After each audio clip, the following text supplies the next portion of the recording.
Está entrando no ar.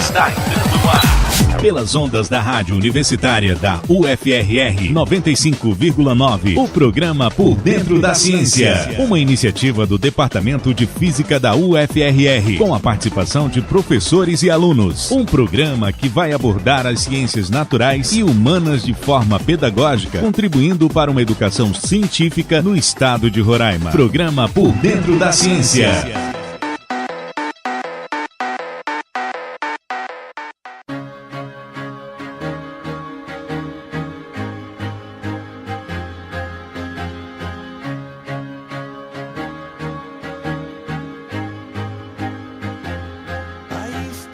Bom dia, ouvintes, estamos no ar com o programa Por Dentro da Ciência. Estamos com vocês todas as terças, pelas ondas da 95.9 FM, Rádio Universitária. Na apresentação, eu, o professor Roberto Câmara, do Departamento de Física, juntamente com o professor Luiz Henrique, também do Departamento de Física. Bom dia, professor Luiz Henrique. Bom dia, meu caro, bom dia, ouvintes. No estúdio, temos o apoio na técnica de som do operador Leonardo Paixão.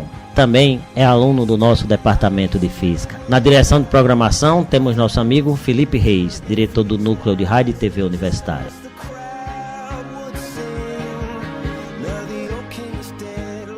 Hoje vamos conversar aqui com o professor Nonato, do Departamento de História da UFRR. Vamos tratar do tema Cidade de Boa Vista, entre a tradição e o pós-moderno.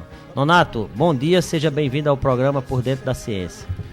Bom dia, é um prazer estar aqui, e ver o que a gente pode falar sobre a cidade de Boa Vista. Mas aí, Nonato, para os nossos ouvintes, já traduz um pouco aí, esse título já é um título complicado. O que você quer dizer do tradicional ao pós-moderno?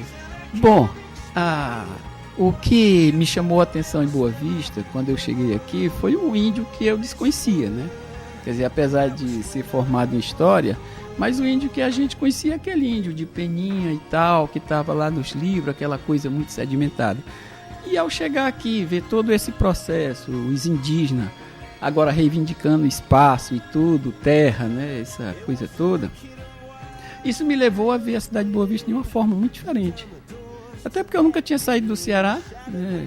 Você é formado pela Federal do Ceará? Não? Eu sou formado pela Universidade Estadual do Ceará, a UES. Em que ano você se formou? Eu terminei em 1989. O ano que eu entrei na universidade. E aí, antes da gente entrar nesse assunto, Nonato, fala um pouco o que tu fizeste no teu mestrado, só para os nossos ouvintes saberem um pouco da tua formação, teu mestrado, teu doutorado. Certo. No caso do mestrado, meu trabalho foi com indígena, né? Na busca da identidade indígena. O que seria... Tu fez mestrado aonde, Nonato? Meu mestrado foi na Universidade Federal do Rio de Janeiro. Foi o FRJ? Aqui, e doutorado? O doutorado foi na PUC de São Paulo. Ah, legal. Então, aí, o que é que você trabalhou também com índio lá no mestrado? Explica pra gente o que foi teu objeto de pesquisa, como foi delineado tua pesquisa? No caso, o índio em si foi exatamente essa distinção. O índio que eu tinha na cabeça, né, dos livros didáticos, da história que eu tinha, das escolas por onde eu tinha passado, e esse indígena aqui. Então, o que eu procurei? Quem é esse índio? Né? E a partir daí fui fazer a minha dissertação, tentando compreender esse indígena. Por todo um viés, porque aqui eu diria assim, a minha pesquisa ela tem muito a ver com as transformações pelas quais a história, não só a história vivida, esse mundo que chegou a nós até os anos 60, né, mas também em cima disso tudo seria as transformações no campo teórico da história, né? Claro, aí eu ganhei ferramentas, principalmente esse mestrado no Rio de Janeiro forneceu uma base aí em cima do que a gente chama hoje de história cultural, né?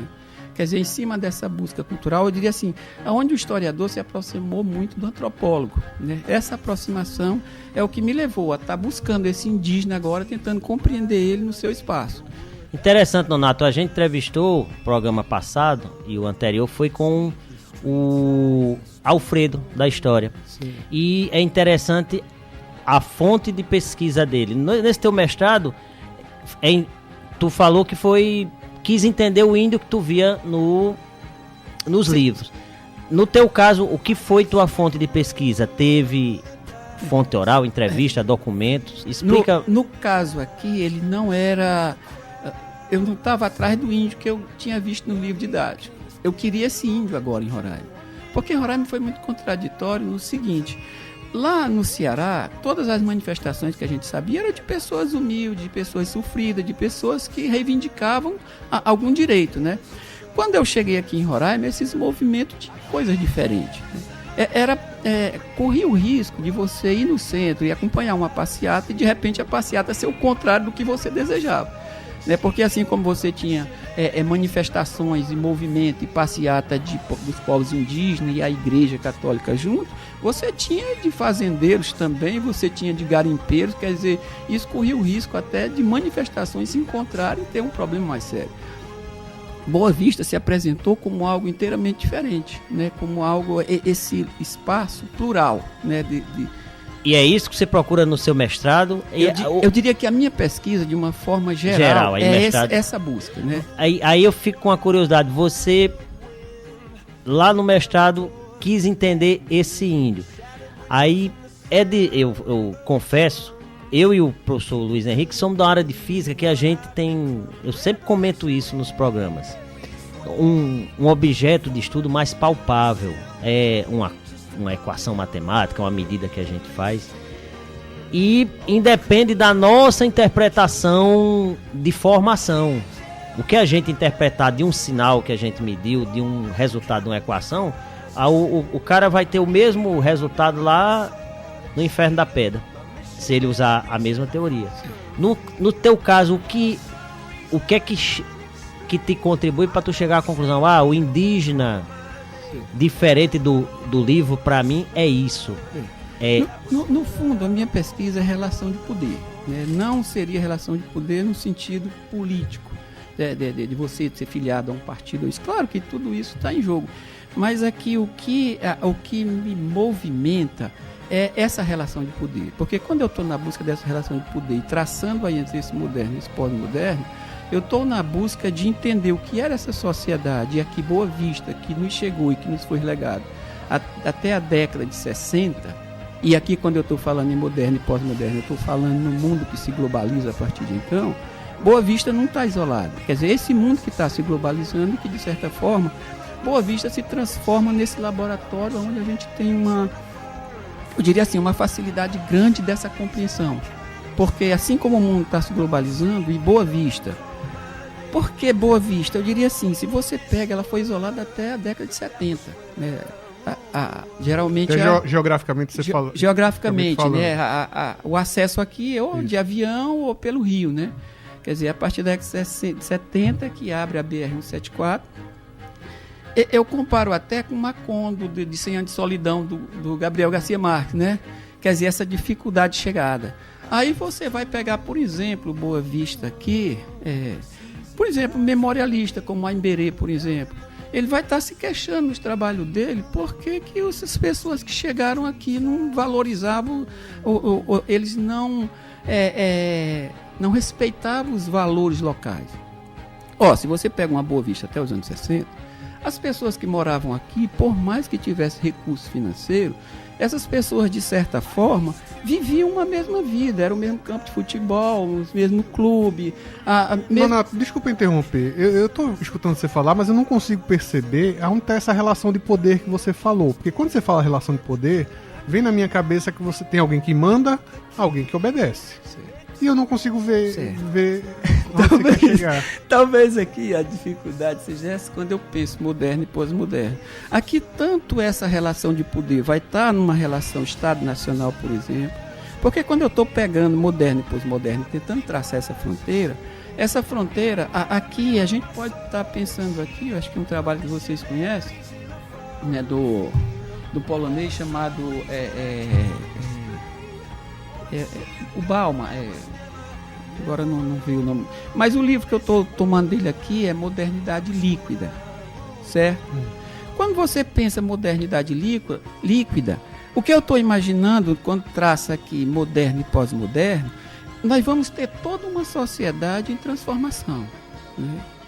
Essa sociedade em transformação significa dizer Nós, enquanto pessoas, de 60 para cá, houve uma transformação muito grande. Essa relação de poder, ela vai se dar aqui de cidadão, né? Você enquanto cidadão de um Estado nacional, mas ela vai se dar não só aí, ela vai se dar em todas as relações. Aluno, professor, né? Aqui pai, filhos. Essa relação de poder, que por sinal, um dos trabalhos, uma das pesquisas que eu tenho feito mais recentemente é sobre a autoridade. Porque quando você pega e imagina assim, o que seria a autoridade dessa sociedade que nos foi legada até os anos 60? Né? Era uma sociedade, aqui pensando em termos de educação, numa das últimas entrevistas que eu fiz com o senhor aqui, que foi filho de uma pessoa que foi gerente de uma das maiores casas comerciais em Boa Vista. Ele dizia assim, o meu irmão ainda estudou com o professor Diomedes Souto Maior. Diomedes foi um cara conhecido aqui pelo seu método rigoroso, essa coisa toda, né? E ele dizia que certa vez o irmão dele chegou em casa e o professor tinha batido esse irmão dele, ele foi se queixar para o pai. Como uma forma... Como o pai era conhecido aqui, um dos chefes aqui da cidade, ele imaginava que o pai ia se ter com o professor. O pai disse para o filho, pegue a melhor galinha que tem no quintal e leve para o professor. Observe essa relação, e o entrevistado dizia assim, naquele período, o presente de uma galinha era coisa muito importante, né? Você dar uma galinha não era para qualquer pessoa. E isso implica dizer qual era a relação de poder ali, e aqui nós podemos dizer não só com essa relação professor e aluno, mas nessa relação que eu posso dizer de uma forma geral, era uma relação que se você pega... Por que é complicado explicar isso? Porque... Nonato, esse cara que você fala, que era financeiramente muito bem, filho do cara, deveria estar estudando com o filho de um garimpeiro, de um pedreiro. Tinha essa relação de poder que você tenta explicar aí. E antes que eu esqueça, para eu não cometer, eu tô pensando aqui, o Diomedes é contemporâneo do Caracará ou é bem antes do professor Caracará? Eu não tenho assim muita certeza não, mas o Diomedes, ele chegou aqui no início do século XX. Ele é um paraibano, então... chegou aqui no século XX, né? Ensinou aí pela primeira metade do século XX, ele foi professor aqui, muito conhecido. É complicado de explicar porque quando a gente pega essa sociedade para pensar essa relação de poder, ela entra por todos esses ângulos, né? De se imaginar que aí onde está, quando eu digo assim, essa fronteira entre moderno e pós-moderno, e aqui quando eu penso no Bauman, é porque a sociedade que nos chegou, que nos foi legado até a década de 60, era uma sociedade que podíamos dizer, as instituições, a gente se imaginava sólida, fixa, né? Que é o que o Bauman, quando ele chama a modernidade líquida, seria essa modernidade que de certa forma se desfaz na atualidade. Todos esses valores nacionais, o Estado Nacional passa por crise na atualidade. Se você pega outra instituição base lá da nossa sociedade, como por exemplo a família, e aí eu diria a escola também, quer dizer, você pega uma família, vive uma crise hoje, quer dizer, até um dia desse, na nossa cabeça, era pai, mãe e filhos. Quer dizer, hoje pessoas do mesmo sexo podem casar. Então significa dizer que essas instituições... Inclusive esses valores, adotar criança, né? Essas instituições que nos foram legadas, que eram sólidas, que eram firmes, que estavam lá, isso, como o Bauman diz, vai se tornando líquida, porque todos esses valores que até então estavam lá vão se perdendo. E aqui, quando eu pego a cidade de Boa Vista, é porque é o laboratório de eu estar pensando aí família, escola, sociedade, né? Porque quando o professor fala aquilo de presente, isso, se você imaginar e traçar a fronteira, era de uma sociedade que chegou até ali.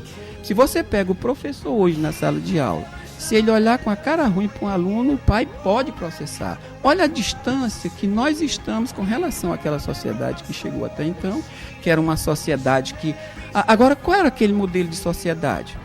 Que eu diria um dos problemas que nós temos na sala de aula hoje, é porque nós, professores, a maioria, ainda estamos com os métodos antigos tentando aplicar numa sociedade que o moleque que está na sala de aula já é outro completamente diferente daquele que era para aquela sociedade que nos chegou até os anos 60. É uma frase interessante que um colega nosso, o professor Nelson,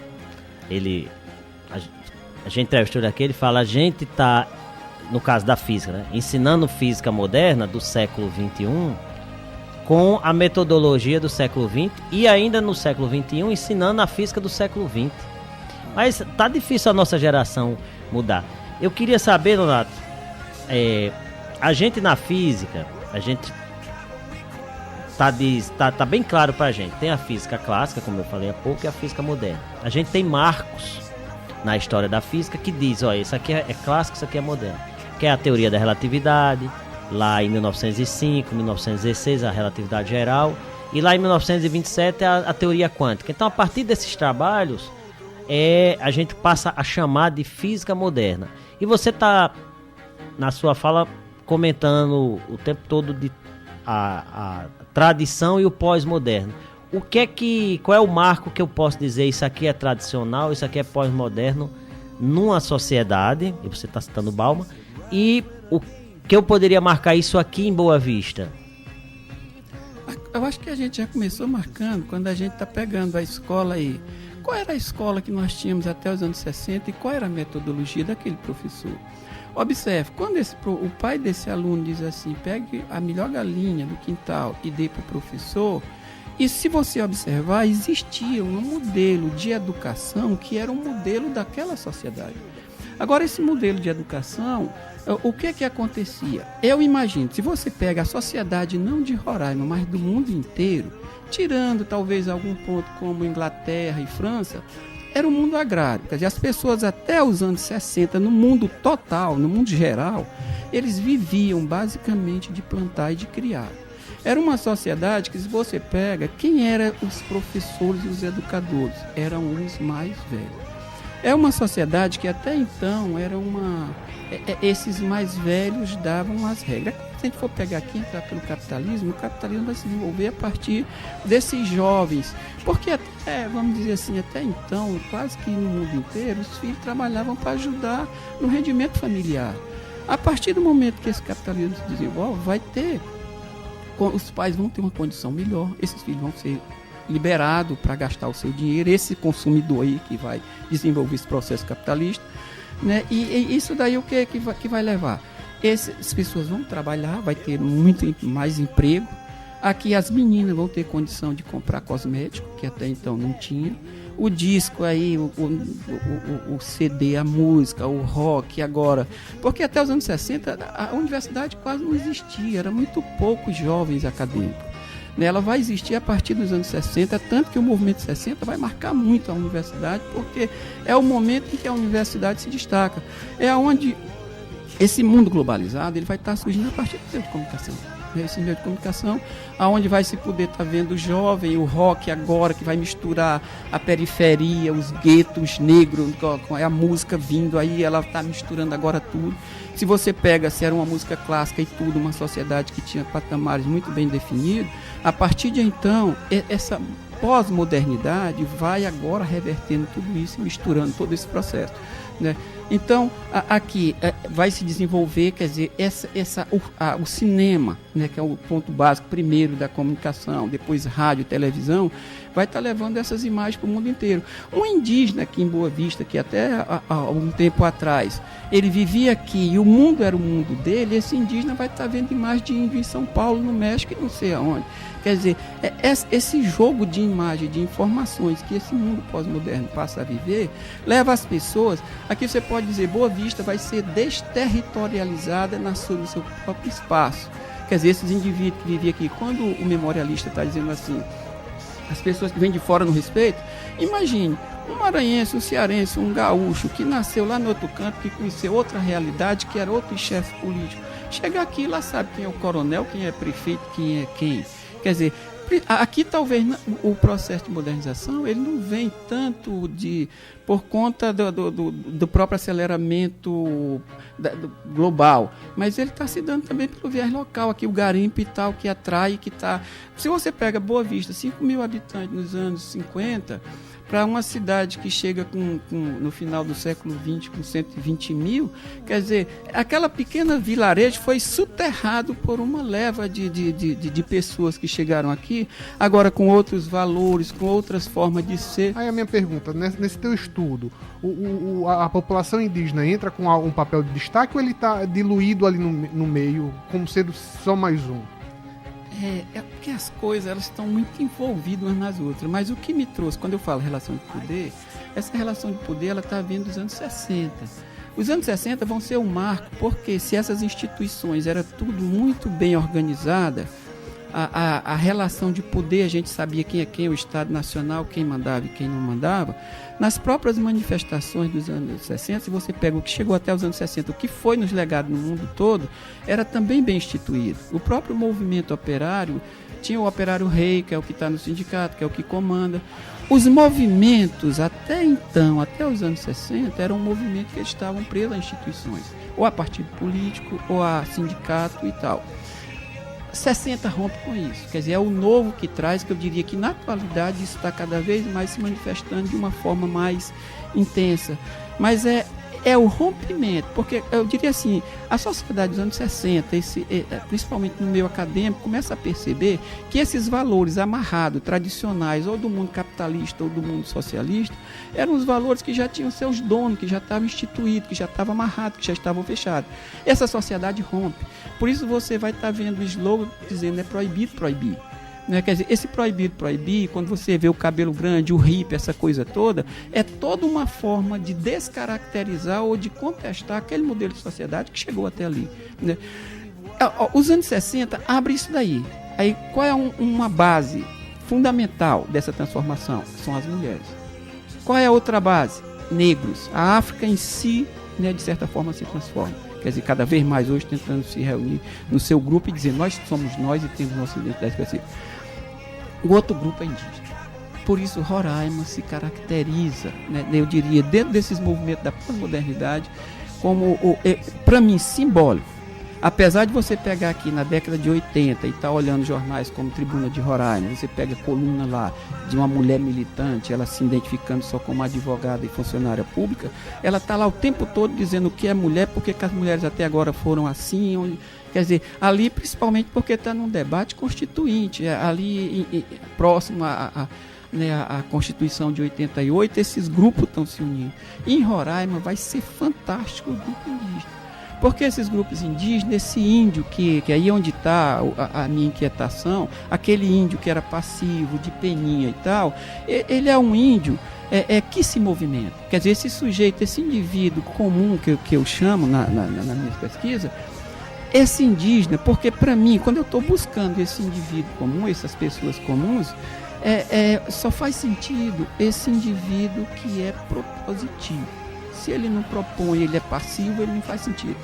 E o indígena, ele é algo assim fantástico, porque eles são diferentes da nossa organização social. Porque nós ainda somos assim. Por mais que você fale de um senador, de um deputado, mas a gente tem um cuidado porque vai ter uma lei acolá que nos interessa e que a gente precisa do voto dele e tal. Os indígenas, mesmo já depois da demarcação das terras, eles dizem assim, nós vamos fazer a nossa festa de 1 ano da demarcação, mas nós não queremos senador fulano de tal na nossa festa. Nós não queremos o governador, e diz o nome, eles não têm essa. Quer dizer, houve uma greve agora há pouco tempo, onde a secretária de Educação mandou botar um cadeado no portão, né, para eles não entrar. Eles botaram outro cadeado por fora, como quem diz, agora nós trancamos você também. E eles não têm essa preocupação com relação a esse sujeito que nós temos. Então eles abrem uma perspectiva, e é uma perspectiva que eu digo que rompe com todo esse movimento que a gente pensa até então mais tradicional. Mas no caso do... Esses marcos de 60 vão contribuir para isso com os indígenas também? Tu acha que... Porque como você narra aí até eu vou dizer pro ouvinte, você narrou essa revolução de 60, camisas coloridas, cabelos grandes, até para dizer pro ouvinte que o Nonato tá com uma camisa muito bonita, o cabelo grande também muito bonito, ou seja, vivendo o personagem dos anos 60. Essa revolução, como você falou, do meu ponto de vista, ela influenciou mais essa sociedade não indígena, que era que tinha acesso à música, tinha acesso ao cinema. Como é que isso aí vai agir no indígena que você está chamando a atenção para o papel de destaque dele? o Roberto, eu vejo assim, a transformação maior que nós estamos vivendo, ela não está se dando por conta de nós. Nós, quando eu digo nós, mundo ocidental. Nós estamos vivendo um processo, hoje principalmente nos estudos, não sei se vocês já chegaram a ouvir falar, de pós-colonial. Esse pós-colonial, ele não se refere a um pós-colonial aqui de terceiro mundo, de mundos periféricos. É em cima disso. Mas o que se trabalha, quando se pensa isso, é na perspectiva de uma colonização que se inicia no século XVI. Essa colonização que se inicia no século XVI, ela é uma forma desse europeu, né, vamos dizer assim, adentrar o resto do mundo e levar os seus valores. De chegar na África e dizer, Luís XVI, numa sala de aula, para negros que não estiverem numa sala de aula, que Luís XVI foi o maior rei do mundo. Quer dizer, é um processo de colonização que o europeu veio fazendo até, eu diria para você, até os anos 60. Esse processo de dominação dessa geração mais velha, ela vai perder, ela vai dizer assim, ela vai entrar em crise a partir do imperialismo, né? A partir do momento que entra no imperialismo, no final do século XIX para o século XX, porque esse embate, esse controle a crise do Estado Nacional, quer dizer, de estados que estão se constituindo mais recentemente, como Itália e como a Alemanha, que agora perderam o bolo que foi dividido entre França, Inglaterra e outras, né? Eles agora entram e vai ter o quê? A crise vai se dar no século XX com as duas guerras mundiais, que é uma guerra só, né? É a crise dessa sociedade que chegou até os anos 60. Isso vai abrir perspectiva. Não é só isso, porque aí vai dizer também, os indígenas aqui vão... Pois é, Nonato, mas eu vou insistir. E aí, para localizar aqui o nosso ouvinte, você está na 95.9 FM. Hoje a gente está aqui no programa Por Dentro da Ciência, conversando com o professor Nonato, o Departamento de História. Eu botei aqui na minha cola Departamento de Física, Nonato. Mas é Departamento de História da UFRR, tá? O tema que a gente está tratando aqui é a cidade de Boa Vista, entre a tradição e o pós-moderno. Agora, quando está falando isso daqui, é porque esse processo de descolonização do mundo, e olha lá, é um processo de descolonização que envolve deslocamento da filosofia. Esse deslocamento na filosofia, quer dizer, esse sujeito descartiano que foi o modelo da nossa sociedade até hoje, ainda é o que está, de certa forma, em voga, é isso que está sendo quebrado. Quando ele está sendo quebrado num ponto. Esse penso logo existo, quer dizer, isso é do indivíduo fechado, amarrado, que é capaz de, a partir da lógica e da razão, olhar para o mundo e classificar. É esse sujeito que está em crise, mas essa crise, quando eu digo, ele não vem de nós e nem dos melhores filósofos do mundo ocidental. Eles estão vindo de sujeitos que são chamados esses são os autores diaspóricos, aí como Hall, por exemplo, são indivíduos que são de colônias. Eles estudaram e viveram em colônias, mas se formaram lá na Inglaterra, se formaram nos Estados Unidos, o saber deles e o conhecimento. Uma coisa, por exemplo, que um desses autores vai, a Aimé Césaire, né, da Martinica, que vai abrir, quando ele chega, por exemplo, na Europa, ele estudando na Europa e dizendo assim, isso que o Hitler está fazendo aqui na Europa, o Holocausto, ele não é outra coisa, é uma colonização do europeu pelo europeu. Agora, quando ele está dizendo isso única e exclusivamente porque ele conhece a realidade da colônia. Se ele conhece a realidade da colônia, ele é capaz de ver essa colonização que tinha lá aqui na Europa, entende? Com isso está se dizendo o seguinte, o que é que alguém afirma? O melhor filósofo ocidental não seria capaz de compreender isso, porque ele não tinha o quê? A sensibilidade. Esse deslocamento aqui, quando a gente está falando aqui desse sujeito, penso, logo existo, esse deslocamento está indo, eu diria, na atualidade, para o eu sou, logo penso. Esse eu sou, logo penso, é de um indivíduo que tem experiência, que viveu no espaço e que tem um conhecimento que surge a partir, por exemplo, isso daqui vem mais especificamente dos negros. Essa revolução que eu diria, ela está vindo muito negros e indígenas. Por isso esses grupos, eles têm essa importância maior, né, vamos dizer, nesse deslocamento e nessa formação na atualidade. Eu vou insistir, desculpa essa minha forma cartesiana. Como é que isso chega nos indígenas aqui? Você acha que essa luta que eles tiveram para demarcação é consequência dessa quebra aí que os anos 60 promovem? O que eu não consegui entender ainda é como é que isso chega no indígena que lhe desafiou. O indígena não é o que ele está com a pena vestido de pé, não. Como é que essa revolução chega para o indígena ser esse ator que faz você querer estudá-lo? Vamos ver se a gente chega lá agora. Bom, o que acontece? Se você pega essas... É porque essas coisas estão uma em cima da outra, né? Se você pega essa sociedade imperial que veio até o final dos anos do século XIX, entrou no XX, aí as guerras, vamos dizer assim, detonaram aquele modelo que veio até então e abriu espaço agora para os jovens das universidades, as mulheres, os negros e os índios agora entrar com uma outra plataforma. Aí vem outras coisas que batem aí que está ligado à questão ambiental, né? Se você pega até então a indústria e o processo de desenvolvimento, que ainda hoje a gente vê discurso aqui, Roraima não vai para frente, porque, né, se não explorar isso e aquilo. Quer dizer, esse modelo de desenvolvimento da indústria até então era algo que, porque nós seres humanos, nós não compreendemos as coisas até o momento em que a gente vê, claro. Quando eu estou dizendo assim, não é dizer assim, alguém sentou e fez a revolução industrial. É a partir do momento que alguém tem interesse e junta alguém para produzir, bota no galpão e daqui a pouco tem vários desse mesmo estilo, se dá conta que fez uma revolução. Que eu diria que nós estamos em cima de uma com relação à internet. O cara não age pensando que aquilo vai ser uma revolução. Até porque se agisse, nós seres humanos, fazer você, o presidente dos Estados Unidos, o Papa, ninguém tem esse controle antecipado. Se tivesse, o cara já da televisão, do telefone, da internet, já tinha comprado isso há muito tempo. Eles vão comprando à medida que sente que uma coisa está se juntando com a outra. Entende? O homem, desde o momento em que ele vem em caverna, ele constrói a casa, ele vem o tempo todo descobrindo a vida, né? Agora, como eu falo assim, aquele modelo de sociedade que até então esse desenvolvimento, a indústria podia abrir aonde quisesse, desmatar e fazer o que bem entendesse, começa a se perceber que isso tem problema. E isso vem também a partir dos anos 60, isso daqui vai ser uma base fundamental para os indígenas. Porque a partir de então, eles que era alguém que era excluído, né, que até então se imaginava que esse indivíduo que se dizia civilizado, a sociedade, o mundo todo é um rio que ia desaguar nesse homem civilizado, né, se percebe que nós temos saberes diferentes, que hoje um dos problemas que entra muito é com relação a saber que, uma das críticas que eu acho que esse pensamento pós-colonial traz, muito importante, não é de dizer assim, esse saber ocidental, esse saber europeu não faz sentido, não é isso. É de dizer assim, eu diria o que os africanos estão dizendo hoje para o mundo central, para o mundo que se imaginava até então centro, eles estão dizendo assim, esse saber de vocês é importante, nós precisamos dele. Mas, e também diz assim, isso também não é de vocês, porque se vocês fizeram essa transformação tecnológica, esse dinheiro saiu daqui da África, e nós podemos ir aqui da América.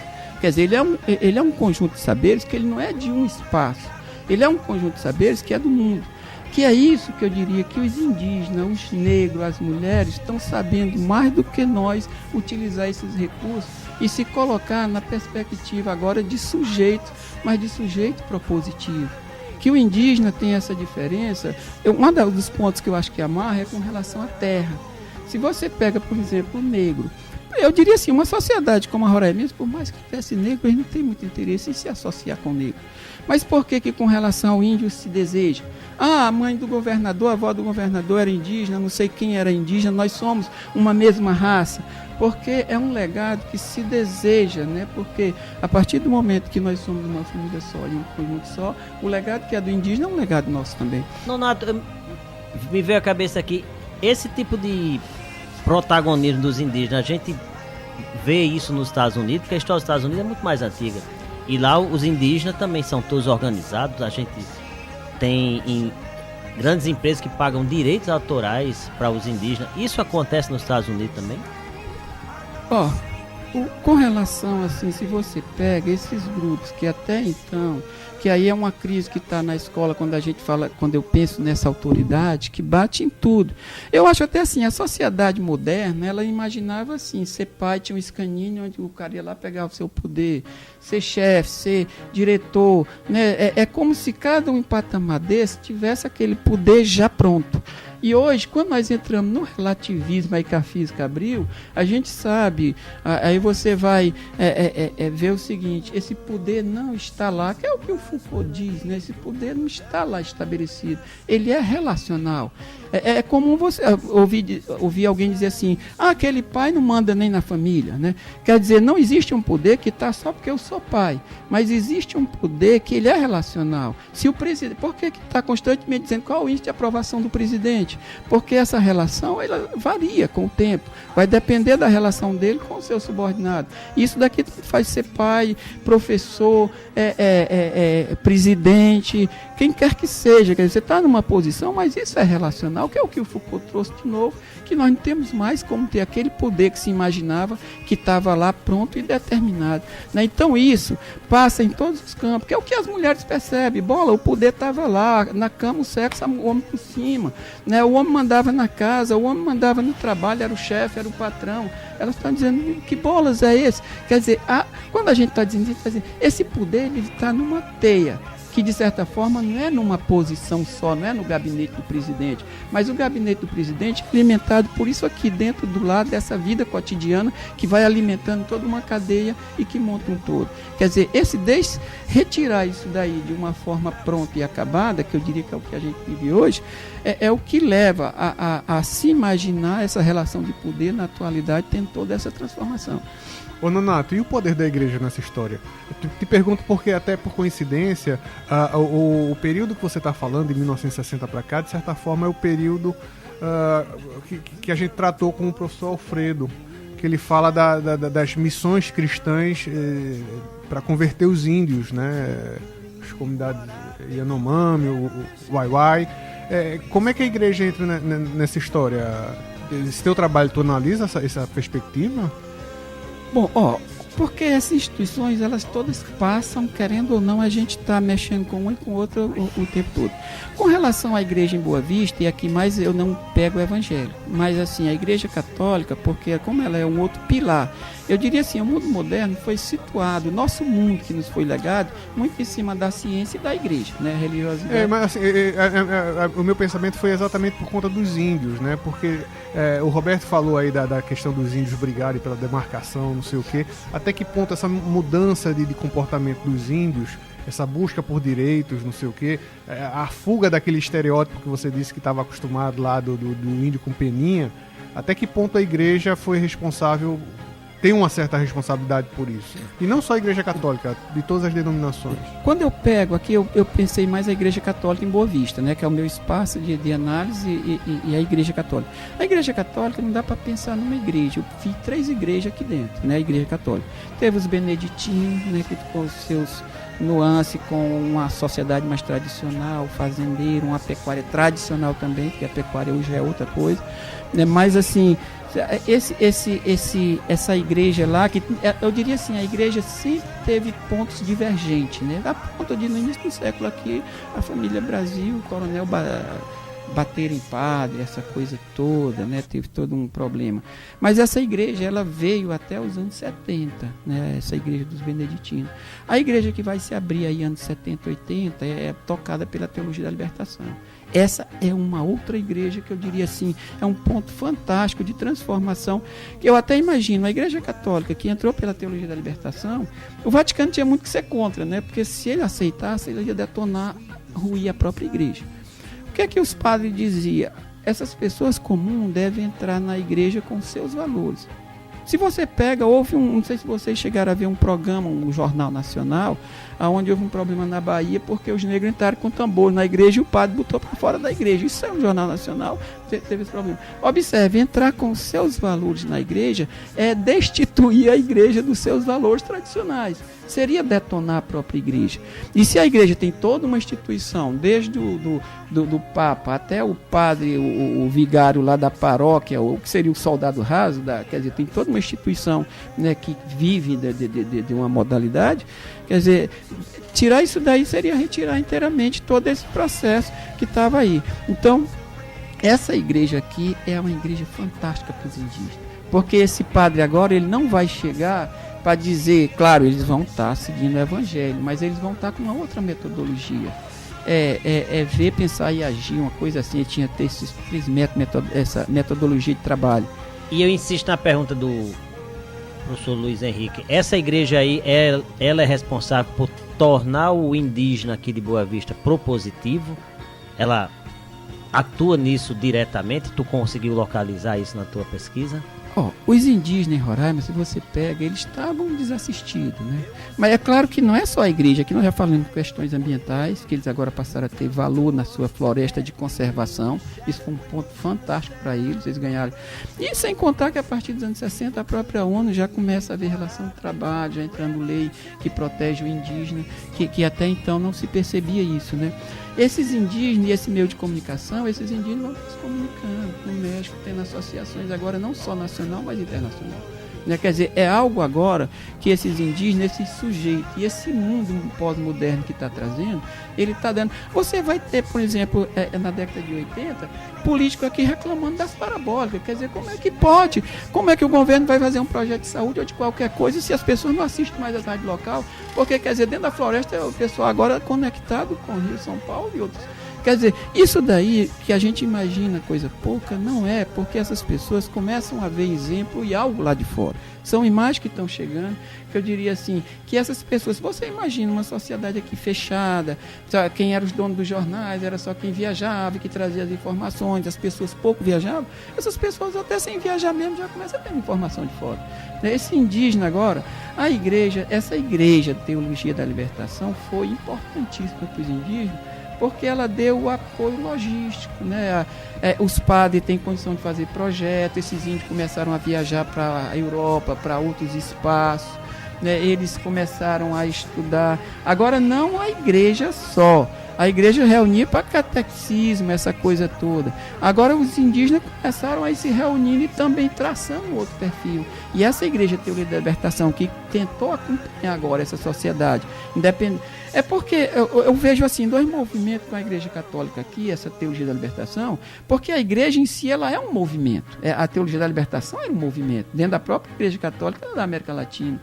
Mas o indígena também é um outro movimento que está nascendo a partir dos anos 60. Mas que vai juntar uma coisa com a outra. Lá no teu trabalho de doutorado, tu não consegue localizar uma pessoa, um padre, um bispo, que é aquele cara que começa a botar na cabeça dos índios, olha, se organiza para propor as coisas. Você consegue? Essa coisa da igreja que o Pacob falou é muito importante, realmente. Você vê, a igreja estava o tempo todo com os índios e ainda está na questão da demarcação. Teria uma figura central, aquela figura, vamos começar a se reunir, começar a propor a demarcação, Você localiza isso? Sim, a gente localiza. Agora, uma outra coisa também é que a igreja, mesmo no movimento indígena, porque, como eu digo, são duas coisas diferentes. É esse indígena que começa a se organizar e esse apoio que recebe da igreja, porque a igreja Teologia da Libertação, lá em Fortaleza, que eu tive contato com ela, foi de baixo periférico de Fortaleza. Aqui, o excluído que eles encontraram foi o indígena, que foi a mão na luva, né? Quer dizer, um movimento se aproveitou do outro. Mas mesmo dentro do movimento indígena... Ou seja, os indígenas seriam propositivos, independente da igreja. O que iria mudar era o tempo. É isso? Isso. Em história, nós não vemos assim, é uma coisa ou a outra. É um tempo. Quando eu estou falando aqui desse mundo imperial que vem caindo, é um tempo que chegou, que o mundo até então se entendia dessa maneira. Quer dizer, a partir desse rompimento e dessa crise desse mundo com as guerras, ao romper aquele modelo de senhores que comandavam o mundo até então, ele abriu espaço agora para que esses grupos, a partir de estudantes, começassem a reverter essa situação. Esse mundo se torna um mundo jovem, no sentido de dizer, nós não acreditamos mais em gente de 30 anos para cima. Né? Esse jovem que agora com cabelo grande e tudo, que é essa molecada que está na nossa sociedade, hoje eu diria cada vez mais num nível diferente, o que eu percebo da história é assim, ela é esses processos. Esse indígena aqui, independente da igreja, esse contato com outros grupos. Claro, quando você pega a Teologia da Libertação, que também já é fruto desse tempo, porque até então a igreja era tradicional, a sua forma, já vem esse grupo que rompe dentro da própria igreja, mas ele rompe também porque os anos 60 para cá trouxeram essa perspectiva. Porque se não fosse, também não estava. Quando eu estou dizendo, o contexto pós-anos 60, ela abriu para todos esses sujeitos, para dentro da própria igreja haver questionamento, essas instituições começarem a ser questionadas, e esses sujeitos que aí tem, eu diria assim, que são mais propositivos, que tem seu modelo, que tem sua forma de ser, que diz, nós queremos ser isso, vão trazendo isso. Se você pega na história, olha a transformação que os indígenas fizeram na história. Observe, até então, quando eu estudei no colégio, o que era que se dizia? Essa história é para todos os brasileiros, crianças e jovens. Nós sabemos que é o rei de Portugal e tal. O que é que os indígenas dizem? Por isso que eu digo, nós central, nós não teríamos como fazer essa transformação. O que os negros afrodescendentes no Brasil e que os índios vão dizer assim, esse Cabral de vocês não tem nada a ver com a nossa história. Olha o rompimento que faz com uma história que até então foi basilar do Estado Nacional. Quer dizer, estão rompendo com isso daí e dizendo, nossos heróis são outros. Eles mudaram o nome das escolas aqui dentro. Eles forçaram uma educação que era o português. Quer dizer, quantas mães choram hoje, você vê indígenas dizendo, eu não podia falar a minha língua, que a professora mandava até bater nos beijos, que não podia falar esse dialeto, né? De chorar, de dizer, porque eu não pude falar a minha língua, né? Quer dizer, esse modelo, Estado Nacional, uma língua, uma religião que estava lá e que era obrigado aquilo ali, isso é rompido a partir desses movimentos. E os indígenas estão lá rompendo isso e dizendo, e hoje eles têm o quê? Uma história deles, uma educação deles, a cultura deles, misturar a língua deles com o português na escola. Quer dizer, é esse rompimento que esse mundo que nós estamos vivendo tem atravessado. Nonato, deixa eu mudar um pouquinho aqui o tema de uma coisa que me chamou a atenção na sua fala e no próprio título da... Você estudou entre a tradição e o pós-moderno. A gente escuta muito falar no moderno, essa demarcação de tempo, tradição e pós-moderno. Não teria um moderno no meio, não? Ou foi escolha sua? Aqui a gente confunde um pouco, e não resta dúvida, vocês têm razão, esse tradicional e esse moderno, porque a sociedade que nos chegou até os anos 60, a gente pode dizer a sociedade moderna, né, que é a pós-revolução industrial, essa coisa toda, essa é moderna. O que nós estamos vivendo a partir dos anos 60 é o rompimento desse modelo que era fechado, forma de produzir. Para você ter uma ideia, Roberto, aqui na universidade, quando ela iniciou, você pega, nós para recebermos nosso pagamento, o Banco do Brasil vinha para dentro do campus, que só era que eu conhecia lá. Você entrou em que ano, hein, Nonato? Eu entrei em 91, na aplicação em 92 na graduação. Né? Nós tínhamos um mundo físico. Quer dizer, por que o presidente dos Estados Unidos, nos anos 90, chama os economistas e diz assim, essa economia tem sentido? Quer dizer, você pega um Bill Gates, onde é que está a economia dele? Porque dentro do mundo moderno, o que nós tínhamos, que a gente chama de tradicional? As coisas eram sólidas, tu era rico, tu tinha fazenda, tu tinha fábrica que saía 5 mil operários de noite, de tarde, em troca de turno. A gente sabia quem era rico. Essa sociedade que começa a entrar por esse mundo online, por esse mundo que ninguém controla mais, quer dizer, é essa sociedade que é esse mundo líquido que começa a chegar aonde as casas até então tinham uma mesma cor, era uma mesma forma de ser. Esse mundo se transformou todo, quer dizer, onde as pessoas produzem o seu mundo e constroem o seu mundo de uma forma diferenciada.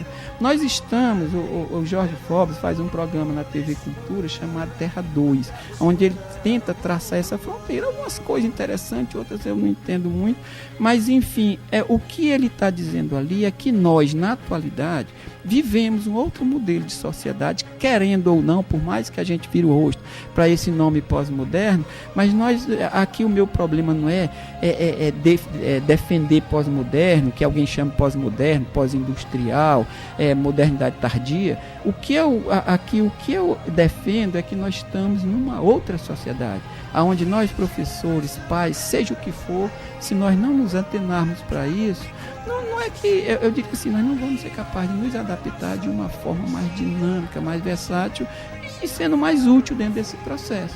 Esse programa que você citou, para informar o ouvinte, ele é transmitido aqui pela TV Cultura às quartas-feiras, às 10 horas, horário local. Eu acompanhava ele, mas eu confesso, tem hora que é muita viagem, eu não consigo acompanhar, não. Sim. Outra coisa, Nonato, que eu reparei na tua fala, tem momentos que você falou muito de os memorialistas e você é um historiador. O que é que diferencia, pra gente entender, o ouvinte, o que é um memorialista e o que é um historiador? Tem formação diferente? O que é o trabalho deles? Se você pega a historiografia, até os anos 60, essa história era muito contada por pessoas do lugar, um juiz aposentado, essa coisa toda, que eles produziam suas memórias sem uma preocupação metodológica, teórica na produção desse conhecimento. Quando nós pensamos a história hoje, nós pensamos o seguinte: existem pontos de fala, não tem uma verdade, né, pronta e acabada. Quando nós estamos falando mesmo dos historiadores, tem uns historiadores dos anos 60, anos 70, anos 80, o que era verdade não é mais depois, né? Então, quando nós estamos falando de memorialista aí, e aqui eu me posiciono no sentido, não é dizendo somos inteiramente diferentes ou importantes um do outro. Nós do mundo acadêmico, porque a minha fala do mundo acadêmico, nós estamos falando de dentro da universidade.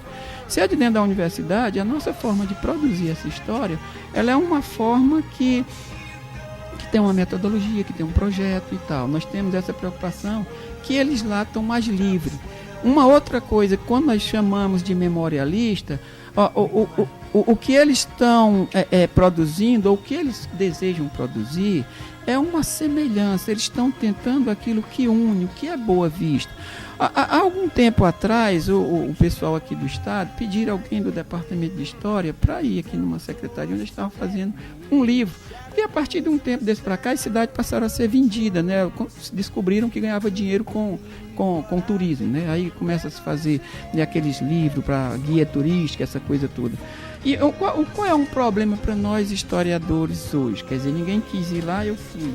Mas é porque, por mais que nós historiadores, quando a gente entra no museu, acha bonito, ó, isso daqui tem um nomezinho, isso foi isso, quando nós trabalhamos com essa história hoje, nós trabalhamos com uma história que desconstrói, que ela não está preocupada numa construção, ela é muito mais crítica. Né? Quer dizer, quando eles pegam e dizem assim, nós queríamos, esse pessoal aqui da secretaria que estava fazendo esse livro para turista, ele diz, nós gostaríamos que vocês pegassem assim, o Forte São Joaquim foi isso, botasse aquelas frasezinhas embaixo que foi, quando foi construído. Para mim é complicado, porque quando eu estou pensando no Forte São Joaquim, eu não estou pensando no Forte São Joaquim no sentido daquela coisa sedimentada. Eu estou pensando os portugueses construíram, até que ponto isso serviu, qual a função que isso teve para eles e qual o símbolo disso para nós hoje.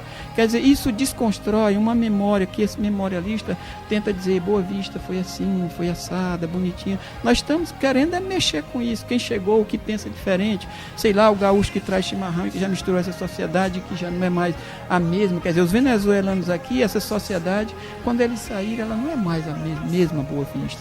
Porque existe esse conflito. Nonato, a gente está encaminhando por fim, mas eu queria... Não é que você faça aí um papel de futurólogo, mas com a tua base de estudo do tradicional, do pós-moderno, a gente vê muito esse comentário que a sociedade também está passando por outra transformação e o motor dessa transformação é a internet. O que está por trás disso aí? Redes sociais. E uma coisa que a gente vê, o protagonista indígena, mulheres, negros, antes, vamos focar no indígena, ele passou a ter acesso à informação e, de uma certa forma, alterar essa informação, mas de uma forma ainda restrita. Com o acesso à internet, você tem internet hoje nas comunidades Yanomamis. Você pode treinar o indígena, e tem muitos que são treinados, para criar um espaço na internet para ele escrever o que ele quer ao ponto de vista dele. Então, do meu ponto de vista e de vários pensadores, é uma revolução. E o motor é essa internet. Pela tua experiência, qual seria a ideia? Tem muita coisa ainda que é necessário eles conquistarem, mas qual seria o próximo passo deles com essa ferramenta de distribuir informação na mão que eles têm hoje? Bom, a internet, o que eu vejo assim, ó, ela não é só para eles, mas ela não é algo que é o que alguém critica, ela não é algo de sujeito a objeto, né? Que aquilo no sentido que a gente tem nessa coisa descartiana, né? De achar assim, eu uso se eu quiser, se eu não quiser. Nós estamos numa situação que a internet está invadindo todos os campos, nós não vamos ter como estar livre dela. Quando eu estou falando de pós-moderno, não adianta, eu diria, rejeitar. Eu diria, é como nós podemos interferir nisso ou entrar de uma maneira mais consciente, mais, né, podendo, né, ser mais útil nesse processo. Mas o que eu vejo é assim, essa sociedade, que até então, se era o meio de comunicação e a pessoa precisa ser formada para publicar alguma coisa, hoje esse indivíduo como publica no seu blog. Quer dizer, esse indivíduo, por mais que queira ou que não queira, eu imagino na potência do Nietzsche, essa entidade de potência, querendo ou não, ele está se posicionando, bem ou mal, ou seja como for, nós estamos em cima de uma sociedade que nós não temos a certeza de para onde ela vai. Nós estamos em cima talvez da maior revolução que eu diria que a humanidade conheceu, né? E isso daqui está abrindo espaço para que todos esses grupos, indígenas ou não, a vantagem deles, que eu acho, é porque nós, ou um operário, ou quem quer que seja, nós estamos já dentro dessa formatação que é desse mundo moderno. Já no caso deles lá não, eles têm a forma de se organizar específica que permite a eles, claro, aqui não estou imaginando no índio que vai permanecer um índio sedimentado. O índio que entra, por exemplo, aqui no Isquirã, ele jamais será um índio do passado, ele já é um outro índio, né, para um outro mundo, para uma outra forma de ser. Mas o que eu vejo é assim, é os indivíduos cada vez mais se transformando em sujeito e atuando, que não vai, eu diria, o que está retirando esse direito de um certo grupo de se manter enquanto sujeito e abrindo espaço para que o indivíduo comum, que agora não é mais só o índio negro, mas é o portador de necessidades especiais, né, o gay, lésbica e tal, cada um poder se posicionar nesse mundo e poder viver nessa coisa mais plural. Cara, muito boa essa entrevista e o poder de fala que vocês das ciências humanas têm. A gente viaja legal, muito gostoso. Nonato, agradeço muito a tua didática de explicar essa ideia dos anos 60 e ter aceito o convite e ter trazido a experiência. Muitíssimo obrigado, meu caro. Eu é quem agradeço. Obrigado, professor. E agradecemos também a você, ouvinte, por ter acompanhado a gente aqui na 95.9 FM Universitária. Estaremos com vocês na próxima terça-feira, às 10 horas, aqui no programa Por Dentro da Ciência, uma iniciativa do Departamento de Física da UFRR. Até lá.